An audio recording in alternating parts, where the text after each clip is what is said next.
Halo semuanya, selamat datang di channel Kanata Winata. Di video kali ini, kita akan mempraktekkan belajar menggunakan rumus if dengan contoh pembanding satu kolom dan dua kolom. Nah, untuk file yang digunakan pada video ini bisa kalian download gratis. Caranya mudah, kalian cek di kolom deskripsi, lalu kalian klik link download file. Nah, maka file tersebut akan terdownload otomatis pada perangkat kalian. Jika kalian sudah mendownloadnya, langsung saja kita praktekkan bersama-sama ya. Nah, di sini dapat dua contoh yang akan kita praktekkan. Ada di sini ada pembanding satu kolom, di sheet 2. Nah, di sini ada pembandingnya dua kolom. Nah, siapa prakteknya? Kita coba satu persatu gitu ya. Nah, di contoh yang pertama terdapat tabel penjualan. Ada data nomornya, ada bulannya, ada penjualannya. Nah, di sini kita akan coba mengisi data keterangannya. Nah, keterangan diambil dari catatan di samping ini. Nah, keterangan target sebesar 50 juta tercapai jika melebihi target. Jadi, jika nilai penjualannya 50 juta atau lebih besar dari 50 juta, maka targetnya tercapai gitu ya. Jika sebaliknya kurang dari 50 juta, maka targetnya tidak tercapai. Kita coba.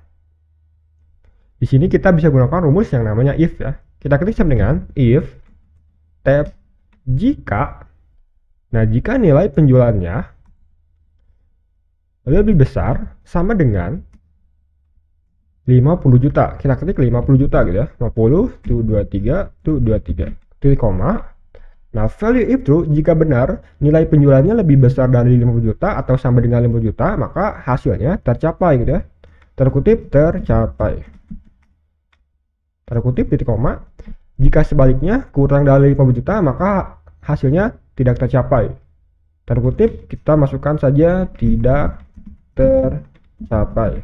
Tanda kutip tutup kurung. Nah, seperti rumusnya teman-teman tekan enter. Nah, maka hasilnya pun muncul ya. Untuk data yang di bawahnya karena sejenis kita tarik saja ke bawah seperti ini. Nah, maka data yang di bawahnya muncul.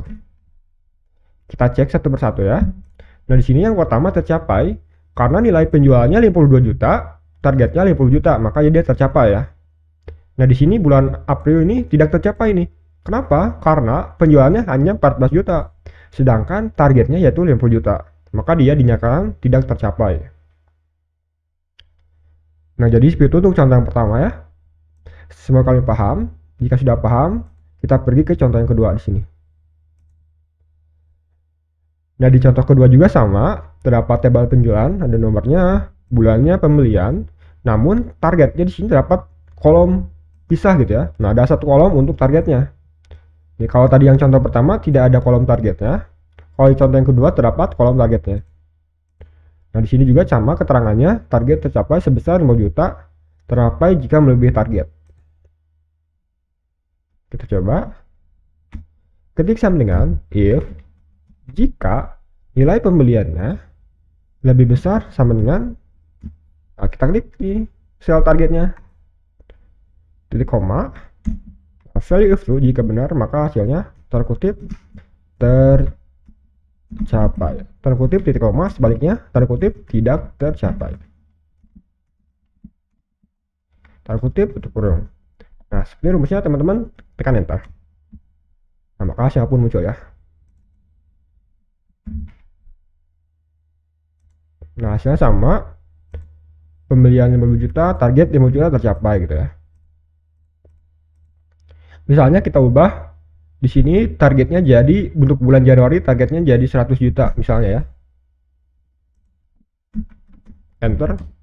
Nah, maka hasilnya pun muncul ya. Jadi targetnya tidak tercapai karena pembeliannya 50 juta sedangkan targetnya 100 juta. Keterangannya tidak tercapai.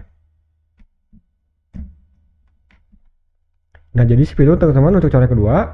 Semoga kalian paham. Jika masih belum paham, silahkan kalian coba praktekkan. Nah, jika ada yang dikoreksi atau ditanyakan, silakan teman-teman tulis di kolom komentar. Jangan lupa klik like dan subscribe channel ini karena channel ini akan menampilkan video yang bermanfaat setiap harinya. Terima kasih telah menonton video ini, semoga video ini bermanfaat.